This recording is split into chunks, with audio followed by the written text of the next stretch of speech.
sharing my screen. And Elaine, I see you first, so I'm going to kick it over to you to introduce yourself first. Awesome. Thank you, Amanda. I'm Dr. Elaine Young. I'm lead faculty in the Marketing Communication Bachelor of Science degree program in Champlain College Online. And I have been teaching at Champlain College for close to over 20 years, and have been teaching some areas that have included all aspects and areas of digital marketing since it's back in 2000 all the way till today. So definitely a lot of things have changed in that time, and I am looking forward to talking with everybody today. Thanks, Elaine. Ricardo, I see you next on my list. Yes. Hello, my name is Ricardo McCoy. I am a new professor with Champlain College. I will be teaching in the fall a digital marketing class, and probably in the spring of 2022 an advanced digital marketing class. I have been teaching online for over 13 years at other institutions, marketing, analytics, digital marketing, social media, and finance. And I also have 20 years experience in all of those industries also. And I look forward to this panel. Thank you. Thanks, Ricardo. Heather, how about you? Hi, I'm Heather Hennessy. I'm an adjunct at Champlain and been teaching in more the traditional college, but started teaching online as well in the communications department and really focusing on public relations. So currently teaching writing for PR class. We'll be teaching a crisis communications class in, I believe, the fall online. And my background is a communications consultant. I have about 20 years as well of experience in working with a range of different brands and reaching a range of different target demos. Thanks, Heather. And Sarah. Hi, I'm Sarah Monroe. I am currently a communications consultant, working with mostly small businesses and nonprofits to develop their content to meet their strategic organizational goals. So that can be content that are live in-person events. It could be fundraising. It could be social media, email marketing, and web. And like everybody else, I have about 2 decades of experience in communications and really learned all of this digital space on the job as new things came up, right? I learned email marketing as a volunteer while I was working in organizational development, and then really learned all the social media tools as developed over the last 15 years. So as you can see, we have lots of experience on this panel here today, and I'm excited to have that shared out with everybody. So thank you for your introductions. So let's just jump right in. I think the first thing, we'll start maybe on the easy. I'm going to say easy as a loaded question side, but what is content and what makes it good? Elaine, do you want to give us the first shot at that? Happy, I'll jump right in, right? So content is, how do you make this broad, right? So it's anything that you're going to put out online to engage a specific market or group of people around something that you care about, right? So that could be anything from a product you are trying to sell, or it can be a cause that you want people to get involved with. It's about an action you want people to take. And that content can come in the form of written word, audio, video, imagery, mixes of all of those, and repurposed and utilized across multiple platforms. I think that's generic enough to get started. I would jump in and say that content is actually everything that you produce. Content are, the old school rack cards. They are the in-person events. They're the press releases. They're the stickers that you may have that you give away for an advocacy campaign. It's everything that tells your company, nonprofit, personal brand story. I'd like to address the kind of what makes it good kind of question that you had on there. I think, when you are creating any type of content, one of the keys and one of the things that I always try and reiterate is consider your audience. Consider how they consume the content, because you really want to make sure it's resonating for them. So you're going to have a different type of content for college students versus maybe someone who's an investor in your business. So again, just think about who that audience is, how do they consume content, and what are the best channels to reach them on. Heather, adding to your comment, before you even start creating your content, you should know what your segment is. So you speak differently to different audiences. So I cringe when I see some type of canned or stage type content that's actually directed at the entire audience universe, and that's just not good content. That's just talking at people instead of talking to people. Right. And let's take it a step back even further, right? It's what are you about, right? And then the content tells the story of what you're about and what you're trying to do. Told you it's a loaded question. I think we're all being very measured with our responses because we could spend an hour just on this question. Yeah. Well, given that, maybe let's go in one sort of direction here, because I agree we could have a whole different discussion, a whole conference even about content. So what do you think are some of the biggest challenges to those who are in charge that are in charge of content creation? What are those challenges that people are facing today? Sarah, maybe why don't you give us a shot at that? I think the biggest challenge is sitting on a random Tuesday, or I guess today is a Thursday, right? 10 a.m. on a Thursday, and I don't have a plan together. And what am I going to put out as far as content? Because I know I need to do something. I haven't said anything to our audiences in a couple of days. The biggest challenge is content creation that delivers what you need to deliver when you need to deliver it and is well thought out. Content can also be fun and timely, but I think the biggest challenge is to carve out that time to be mindful and to really look at your year as a whole, look at your quarters, and then each month refresh what you're doing because it makes your job so much easier.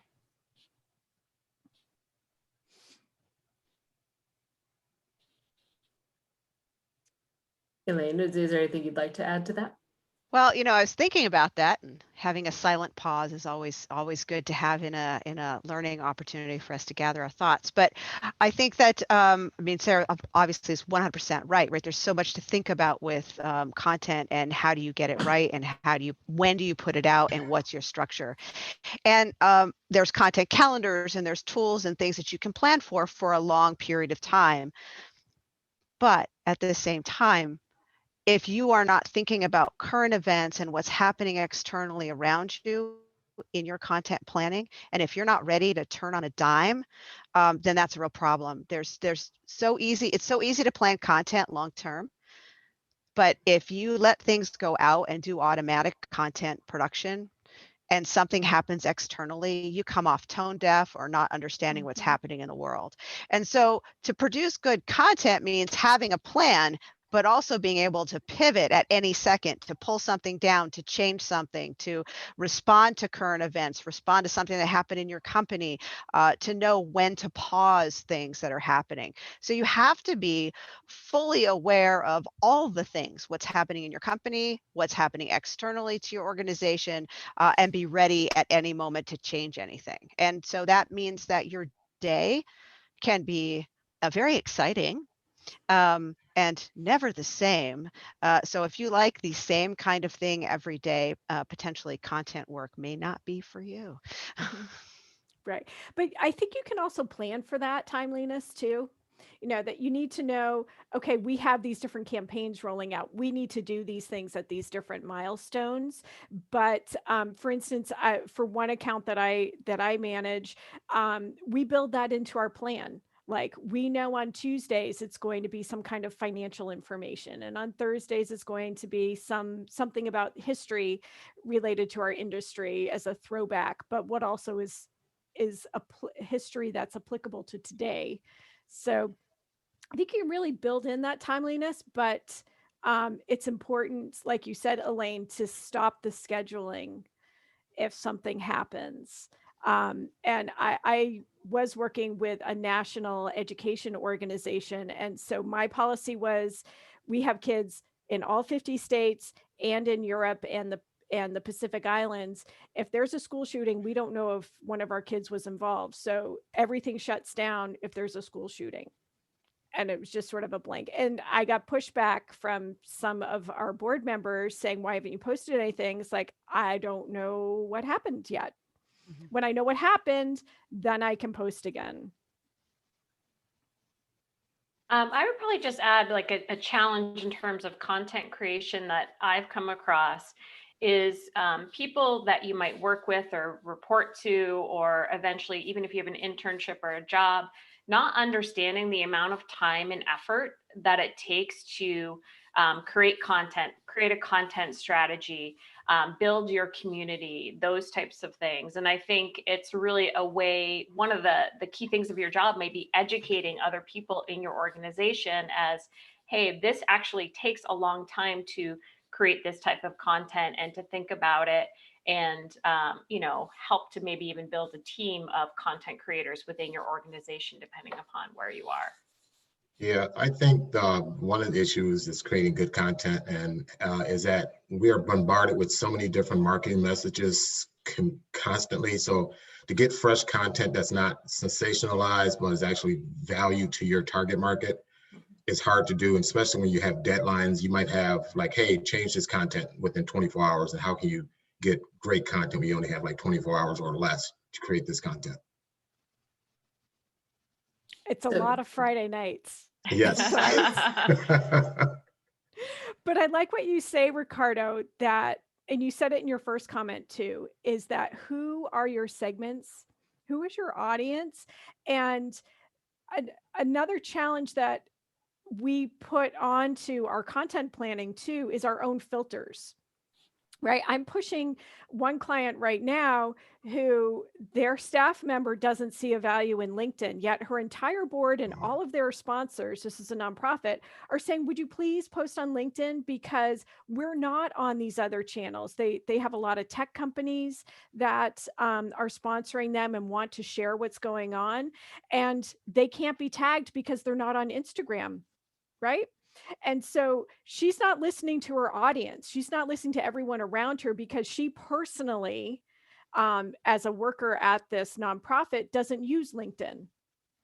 And so she's bringing that bias to her work and needs to think more broadly about who she needs to talk to. Sarah, it's difficult to understand it's not about me, but it's about my audience. Mm-hmm. Always, yeah. Right? Always with content. Yeah, absolutely. I think that that's so important as we think about the tools and the platforms that are out there, and so many new ones come and then old ones go, and things change. And I don't know how many of us have seen this platform is now dead and that platform is not useful anymore. But people are still there. And if your audience is there, even if you aren't excited by that platform personally, but if that's where your audience is if that's where your message has to go, then that's where you need to be as a marketer. You need to be where your target is, and you need to be speaking to them where they are, right? It's not about trying to drag them to something new that they haven't used before. And so that makes our job even harder, because it used to be a lot simpler when there was only a couple of platforms. But as people get into more specialized areas, if your target market is stretched across 3 or 4 different platforms, that's where you need to be. And you need to be able to do that content well and know those platforms well. Right. But how do you feel? I don't think this question is on our list, but how do you feel about making the organizational business decision that we're not going to be on this platform? For instance, that education group that I worked with, we made a decision not to be on Snapchat or TikTok because of it was a little difficult to create the content that we needed for those platforms. But B, we also didn't want to encourage the young people that we were working with onto a platform that had a lot of inappropriate content for our core audience. So how do you feel about making that, or how do you make that decision? So Sarah, for me, some of the organizations I work for, it depends on what industry you're in. For example, if you're in a particular industry, we're going to use LinkedIn. We're probably going to use Facebook. We're probably not going to use Twitter. or we're not going to use Snapchat because our audience are not using that for that particular industry. And we kind of, like you mentioned, we want to make sure that we stay professional or don't like do anything that's not within what our customers or suppliers expect us to do. Yeah, I would just add, I 100% agree with the making sure your audience is on that platform and then that's the right way to reach them. I think too, also think about if you're kind of considering different platforms, like, you know, is this something that my team can handle? Like, it's better to do fewer platforms well or fewer places well versus kind of spreading yourself out too thin. So if you don't have the time to do TikTok, and maybe that is relevant for your audience, I wouldn't go on there until you have the time and resources to do something well and have sort of a content strategy in place so that you understand both the platform and that you're using it in the way your audience is expecting you to use it. Mm-hmm. Yeah, the Pew Center for Internet Research has this great graph. I haven't seen it for their 2021 data, but they had it for 2019, which is the reciprocity of social media platform use by age group. And so you could see this is how I planned my content, especially for this younger audience. We knew we didn't want to be on Snapchat or TikTok. So we looked at where are the age demographics of our audience and what other platforms can we be on. So we made a conscious decision. We'll be on Instagram and YouTube instead of TikTok and Snapchat. And yeah, we lose, looking at that data, we said, yeah, we lose 20 or 30% reach, but that's okay. We're able to accept that because we can work within these platforms, Instagram and YouTube, more easily as far as content creation, but they're also places where we feel is appropriate for us as an organization to be. Sarah, I love how you brought up, sorry, go ahead, Elaine. No, go ahead, Heather. I was just going to say, I love how you brought up data and insights, because I think using those types of, like a Pew Center, those types of data or insights really helps to kind of drive your strategy too. And that can help you explain to maybe other people within your organization, this is why we're not on this channel because our audience isn't there. Or this is why we are, because our audience is there. There's a lot of great data and resources that you can use to kind of make the case or kind of drive your content strategy based on those insights. And Heather, yeah, I smiled when Sarah mentioned metrics also, so I'm in analytics, but I like how you stated that, and this probably goes to one of our further questions, but some of the platforms that, you know, key executives may want to be on all platforms, but you may state that, well, this particular platform does not fit our brand. And I like how you stated that we can afford to not have that 20 to 30% engagement that's probably not relevant anyway, just because you want to be on all platforms. And another great way to look at it is like, do competitive analysis. Are your competitors on that particular platform? If they're not, why are you on that platform? Or if your competitors aren't there, you get to plant the flag first, right? You get to be there first. Yes. I just appreciate so much the conversation around gathering data, right? And so you're gathering data externally to understand what are current usage stats for different platforms. At the same time that you can be gathering data on what you're already using to see who are the people who are consuming your content, what are they doing with it, are they taking the actions that you want them to take, whatever you're asking them to do. And that data that you gather in that way can also help inform the decisions of the best content that's working for you, or what platforms might be a place to practice or try something new. And so I'm definitely supportive of whenever you can get that data. Don't guess, you have data, so look at it. Come on, we can wing it. Wing it, just wing it. No, Elaine, you just go ahead. Oh, sorry, go ahead, Sarah. No, I was gonna say, I do have who come to there. Sometimes they first come to me saying, I need to be on Instagram. And I say, well, why do you think you need to be on Instagram? Right. And so we dive into that. And okay, if you're an executive coach who would only use stock photography and has very long, boring captions, Instagram isn't the place for you. LinkedIn is the place for you. Yeah, no, I completely agree. Elaine, you said something interesting that I'm going to pivot us just a smidge, since that's our word about being pivot and being nimble and flexible to go over things. You said something about testing and testing a platform and, wanted to try something out. And I think that's something when you're in the content creation space, it feels a little scary, right? Because you're putting all this time and effort into a video or an ebook or name your piece of content, right? And you really just want to put it out there, but you don't want it to fail from like a data and analytics standpoint. So how do you think we can balance those two things? Like have an appetite for testing and trying things out, but also making sure that, you're spending your resources in the right way. Right. So the bias that I have, and this goes back to the education that Heather talked about, is educating people about the work that content creators and digital marketers do, is that we are in a wonderful world of data. And so it's not like it used to be, and all of us here have been here around long enough to remember what it used to be, where you planned out your media, everything was dialed down, everything was perfect, then you sent it out, and then it went out to the world in whatever media channel you had. Now we can put something live and we can watch the data to see what's happening with it. We can put out 3 versions of something and see which one's catching people's attention the most and which one has the best action that we wanted. And then we can pull something and we can tweak it and we can keep going. So it really is helping our clients and helping the powers that be, if you will, understand that things don't have to be necessarily perfect. What we're doing is we're letting our audience tell us what the right path is. And as long as we're paying attention and iterating, we can increase our return on investment much faster and get a better handle. It really is about always being curious and always being able to learn. And I think on a team that's busy with the day-to-day, a manager's job is to give them the space to have a sandbox where they can play. So they can, there's always somebody on the team who can come speak to, here's this new tool, or here's this new thing. And if you have that always learning, open and curiosity mindset amongst your team, then you can create amazing content today and be ready for the content you have to create for tomorrow. Mm-hmm. I think too, if you, kind of listen to your audience, as Elaine mentioned, like kind of understand what's resonating with them, which versions are and which aren't, that's amazing. And that's a great sort of in the real time.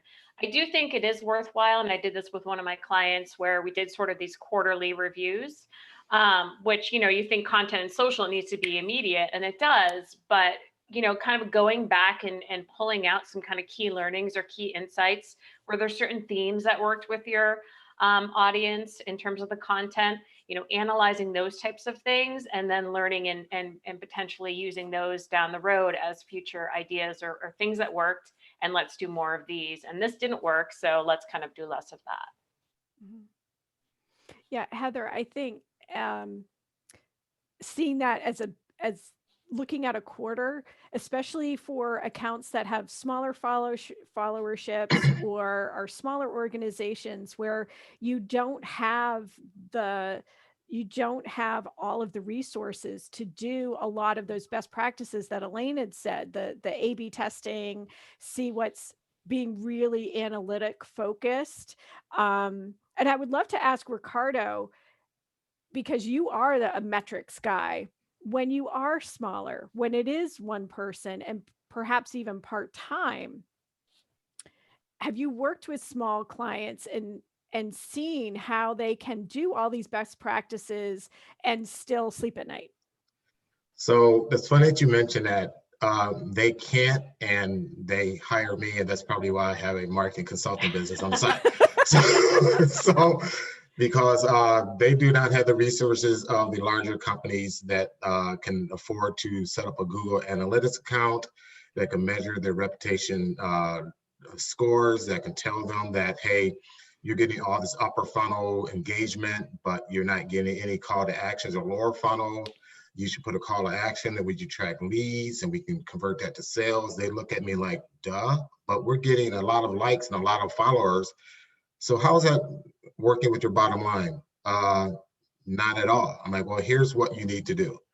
but they just don't, unfortunately, they don't have those resources, or they do not have the time, or they cringe when you start talking about marketing or analytics or anything like that, and they just throw their hands up in the air and they're like, oh, well, I'm tired of this. I'm just gonna put something on Facebook and maybe Snapchat or Instagram because I heard people are going on those platforms.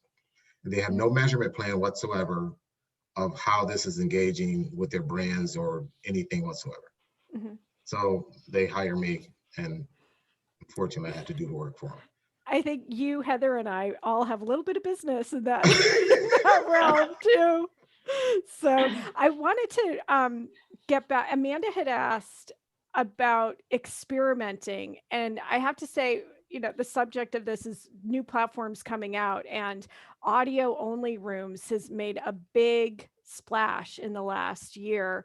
And I have to say, even the big marketing, Mitch Joel, I happened to hop into one of his first Clubhouse rooms, and he basically said, listen, we're testing this out. We don't have a plan. We're just going to see where this goes. We're testing the tools. And everybody was really patient with them. So I think with some of these Wild West, how are they going to work out platforms? Audiences are a bit more patient.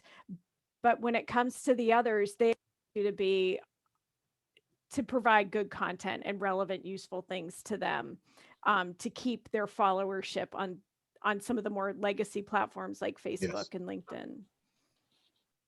Well, and I think when it comes to a small business as well, that it gets back again, I'm going to keep coming back to what Heather said about education and people understanding the work it actually takes to build content and put content out. Because we are under this impression, because at this point, we've all been on some part of social media as a content consumer for, I don't know, 20 more years. And so in our minds, we know what it's like to be sitting there scrolling and saying a like and popping out a thing. And it seems like it's easy, right? So anybody can do that. So if I have my small business, well, of course I can just do that while I'm trying to do my other thing.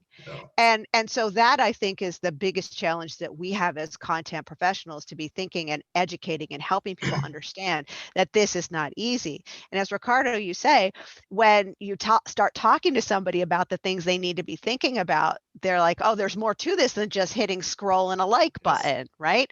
And that's part of the work that we have to do. And that is one of the challenges that we face in this content creation area. But yes, in both. Yeah. Yes, in both, because some of the platforms reward you for the scrolling and the liking and the commenting. So things like Instagram, you get a little timer saying, hey, congratulations, you spent 5 minutes on the platform today.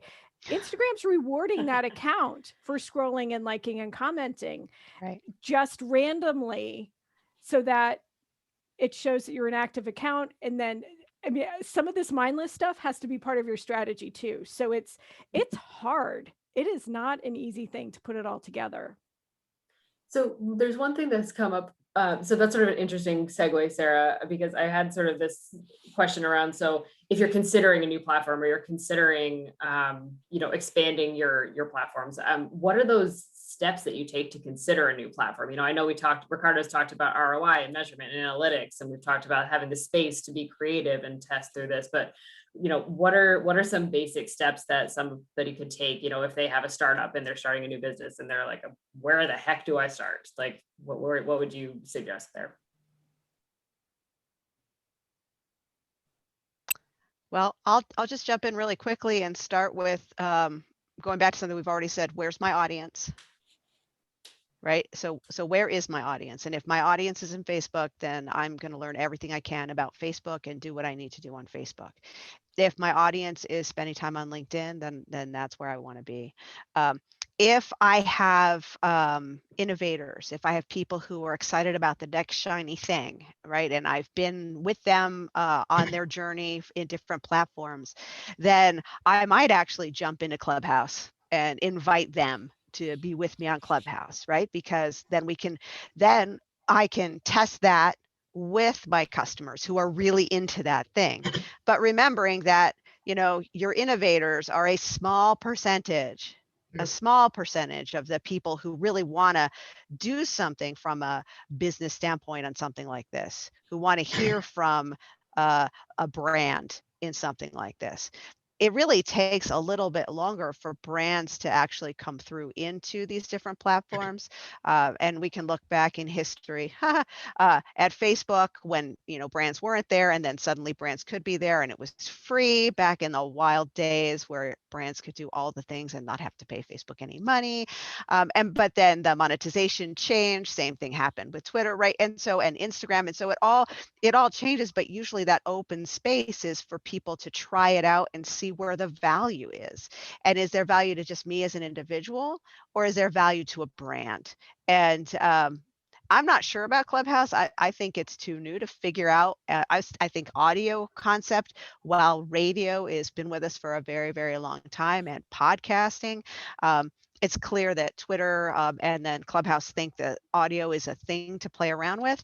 But it's hard to say what direction that's going to go when people are back in the office. Like, not when they go back to their physical workplace instead of being at the office at home. Let me rephrase that, because many people are working from home. Facebook's getting into audio too. I don't know if you've heard, in a big way this summer. So, but there are people, I think there is room for creativity with it. I had heard a lot of bad things about Clubhouse when they first came out, especially about some of the early things that had happened last summer about just very hateful comments and things like that. I jumped into it, and I have to say there's a few people I know who killed it with lead generation on Clubhouse, and they still are. And they basically took their lead generation tools and changed it to an audio platform, and then just exploded with, some of the people were online content, some were courses, white books, consultants, and it was a huge, huge boon for them for the last quarter of last year and the first quarter of this year.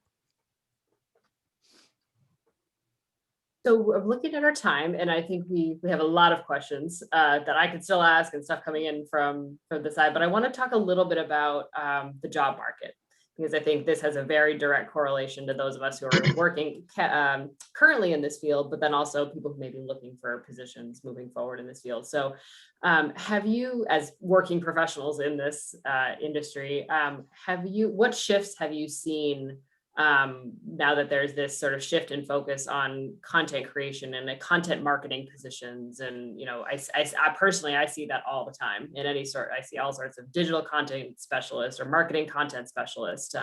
What are some of those shifts that you have seen as working professionals? One thing I've seen is that, yes, one thing I see that we are looking for people who are creative, not just who understand how to use social media, but they know how to engage and how to communicate. They need to know digital marketing, and they need to have a marketing mindset. And that's not some person that is good at writing or some person that has a public relation background. That does not mean they know marketing. So we're asking them to do a lot of things that will not fit nicely into a job application when they apply for it. And some of it may be on the job training, but sometimes we don't have time for that. Our deadlines are so tight that we need you to hit the ground running. And usually that's not the case when we hire someone.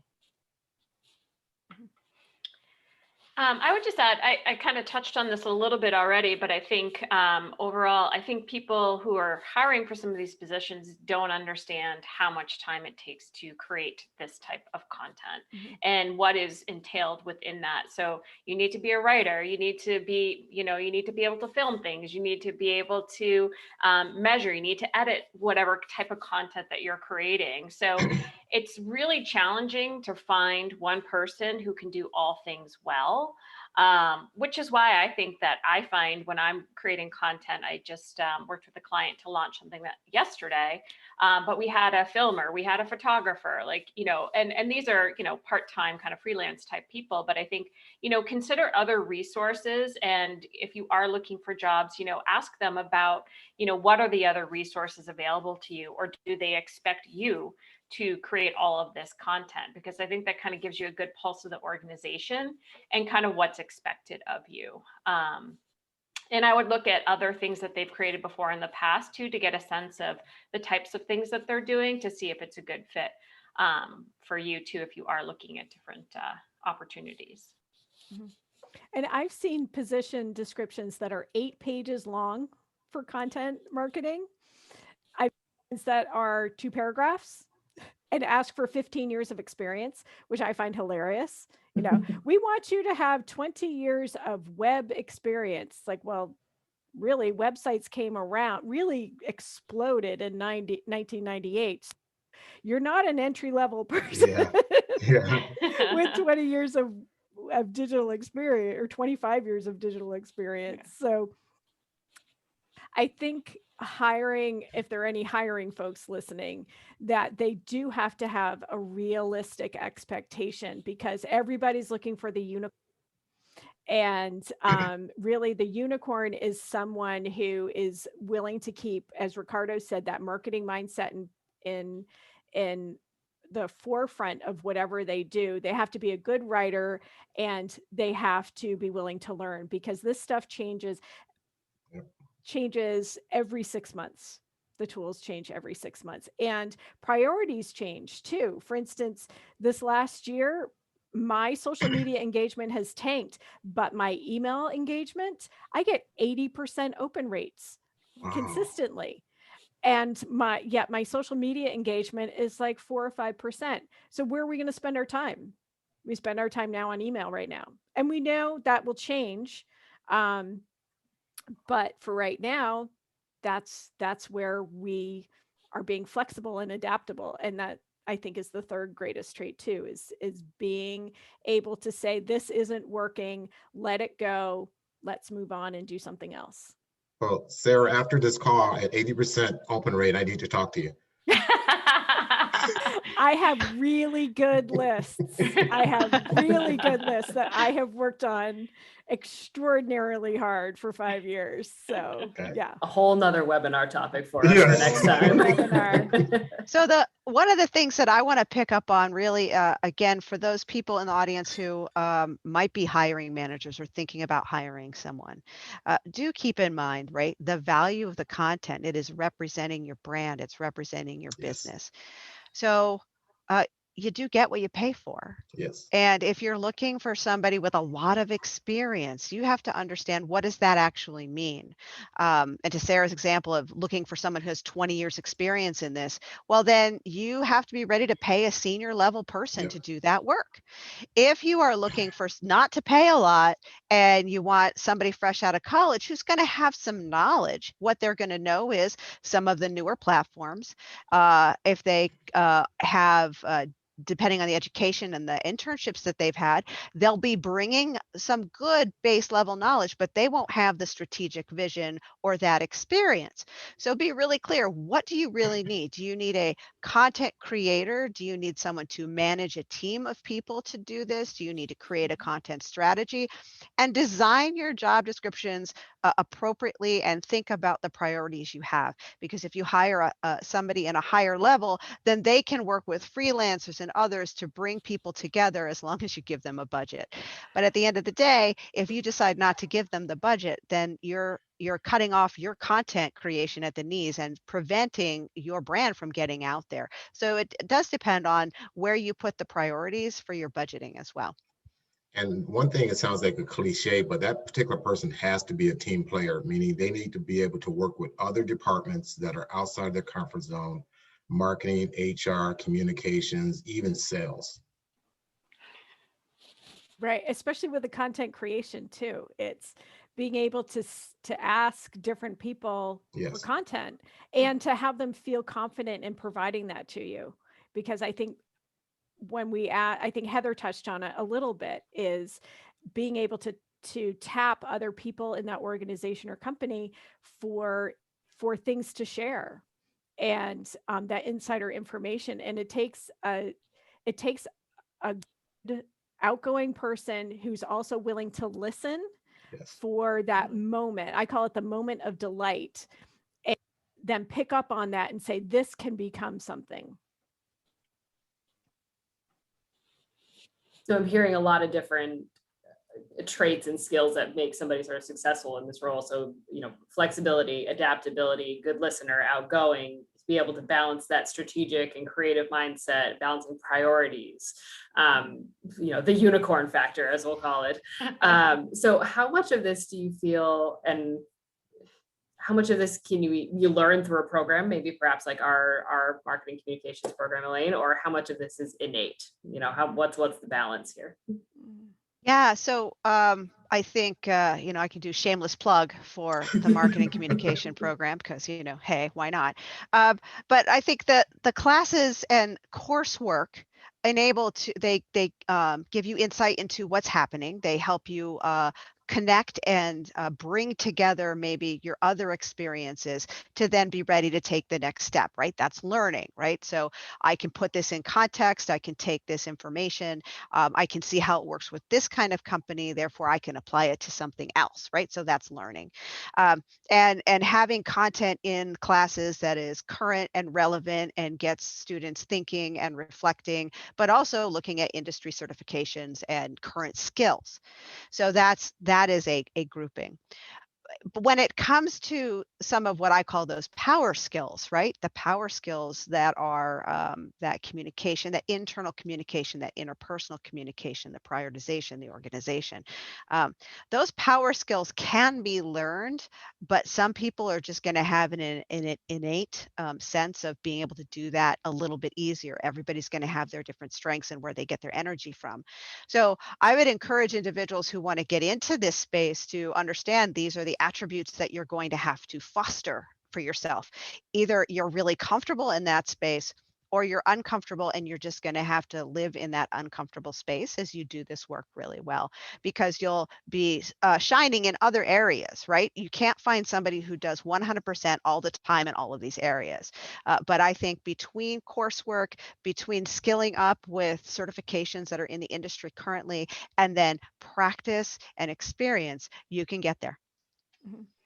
I would probably echo what Ricardo had mentioned, I think a little bit earlier too, is that it's about teamwork, right? So there may be someone on your team, either in a class or in an internship or in a job, who is really that idea generator, that creative visionary, right? And you may be like, I'm the person who gets stuff done. I'm the organized person.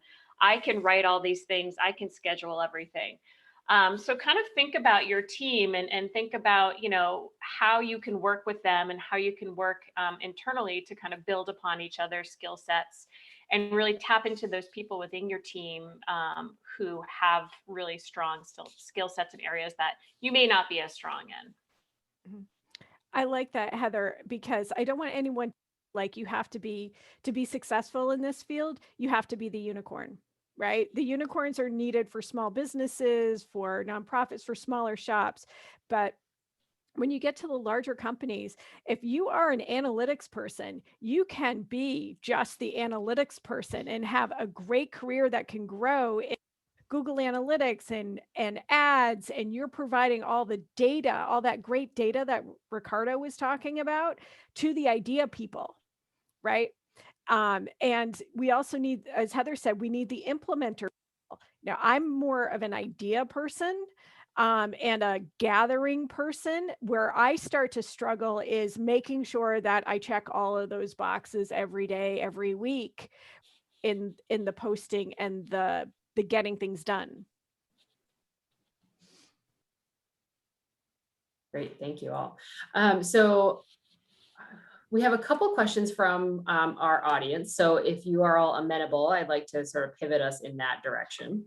So the first one, it's sort of a two-parter, I guess. So one of our attendees is a part of a startup, and they're about a year ahead of a product launch, excuse me, lunch on the mind. I'm right before my lunchtime.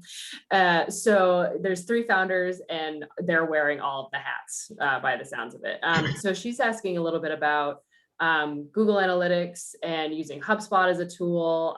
If you have any advice on, maybe Ricardo, you can take this first one. Yeah, so what is the purpose of you using Google Analytics? Are you trying to go from getting people to engage in a product or service and then eventually having them create a success event, which means they either opt in for email that you can send them more marketing communication, or they're filling out a lead form? So that way you want to track, you want to use Google Analytics to track that data, which is great, but you need to know what your objectives for using Google Analytics are. Let's see. So Marie, if you are still here, I can I'm going to allow you to talk, is what Zoom is telling me. So if you'd like to clarify that further, you're welcome to.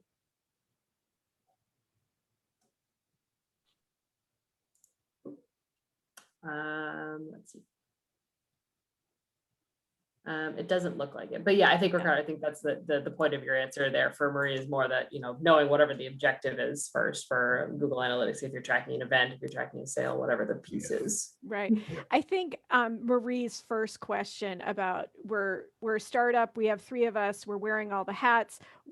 Any advice, right? This is the loaded, open-ended question. Any advice is maybe the 3 co-founders focus on what you're creating and you bring in someone to help you, right? I think with startups, knowing what is worth your time is important.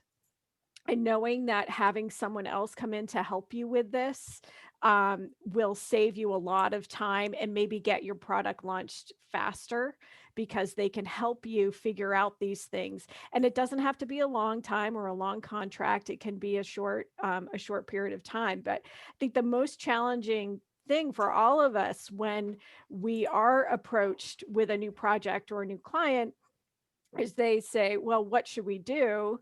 And they don't reveal what they're doing, right? And what are their goals? They may not have things together yet. And so that's important to get your business strategy together, your business goals, and then start to bring in, how are we going to market it? And HubSpot has great, there's lots of great tools for lead generation forms that connect to relationship management systems. HubSpot is one. There's Salesforce. You know, there's a lot of things. The question is, what's going to work well for you and do what you need it to do without spending a ton of time on it. Yeah, most of the startups, I think, are not realistic that they need to have the resources. And resources is, I don't like to use the word cost or expense. I used to like to use the word investment, and also in time. So you need to state that this is what I'm investing in getting my marketing or social media platform established and going from there. And that's realistically when I'm talking to my clients, I'm like, well, you need to commit at least 3 months to this here before you might see any results. And they're like, oh, okay, I can commit to that. And if they can't do that, you're just, I mean, you're not really in business, really. Right. And if you need help with all of that, there are great, well, there's certainly Champlain College, right? But there are also small business administration programs. So if you're based in Vermont, it's the Vermont Small Business Development Center.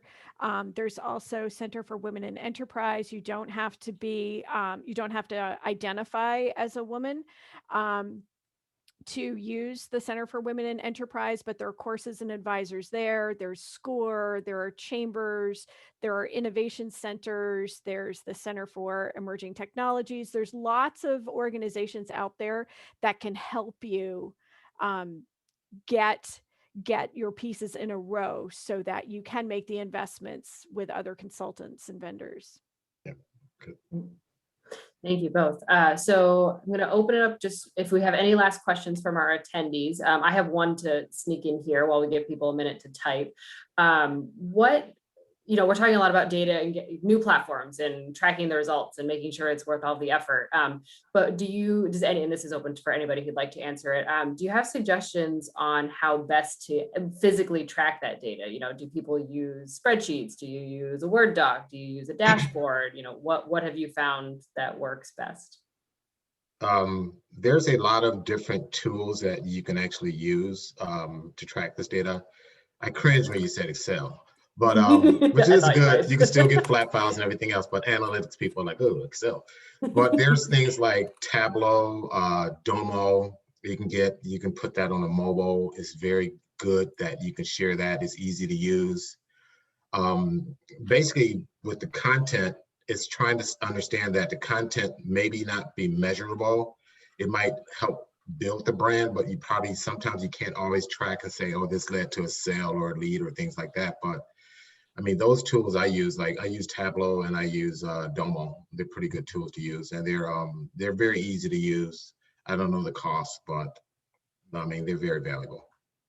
I think too, the other thing to consider if you don't have a budget is using the backend analytics of the platform site. I mean, it's not, it doesn't make it easy for you. It's a little more time intensive, but they do kind of pull those analytics. So if budget constraints are a challenge for you, that's a good option. And I've also, when I've had budget to pay for these types of things, I've used things like Sprout Social and some of those other kind of platforms to measure what's working and what's not. And those platforms are great because they pull reports, they pull insights, those types of things, and it helps you kind of do your job a little bit easier. You can focus on creating the content based on kind of what's working and what's not on your measurement tool. And also that if you're using it for a website, Google Analytics basically has a free version. Right. And in the theme of you get what you pay for, as Elaine said, right? So some platforms like Facebook and Instagram keep moving where their analytics are going, right? And they launch new things or they push you into Business Suite. But some of the things like Sprout Social, Agora Pulse, Hootsuite, they have low entry. They have free versions, but then they also have some low entry. And that's a good investment for you too. You may not stick with one of them for the long term, but it could be something to consider, especially when they're rolling out, like Agora Pulse just rolled out a new integration with Canva. So they're adding these things to make your job easier, and sometimes making that initial investment, it's $30 or $50 a month. It may sound like a lot per month, but when you look at it as a year and that it may be saving you hours a week, then that's a good spend. So I've seen no more questions come in, but that doesn't mean people aren't, just lots of positive things from Marie. So thank you, Marie, for your positive comment there. So no more questions for the field. So I'm not to say there won't ever be, so I'm sure people will have a lot to digest and come back to us with. But I want to put, with our last 5 minutes here, let's see, I lied. Jennifer just added in a nice comment here that I'd like to share. Let's see, so PowerPoint skills are important, or power skills, not PowerPoint, excuse me. Power skills are so important, great to bring up. Lots of experience with marketing and process management. Whether you're doing a lot of this through being self-taught or through certifications, through mentors. But a lot of the pieces that we felt like were missing, HubSpot, InDesign, and some of the new trends were hard to keep up with. What I've gauged so far with Champlain is amazing, and I've already used many of the tools in my current work. So thank you. That's seriously a bridge, Jennifer. So thank you for sharing that, but I will definitely make sure we get the full text of that to share with our panelists as well. So with our last 4 minutes, I just want to share one last screen or two here with all of our attendees today.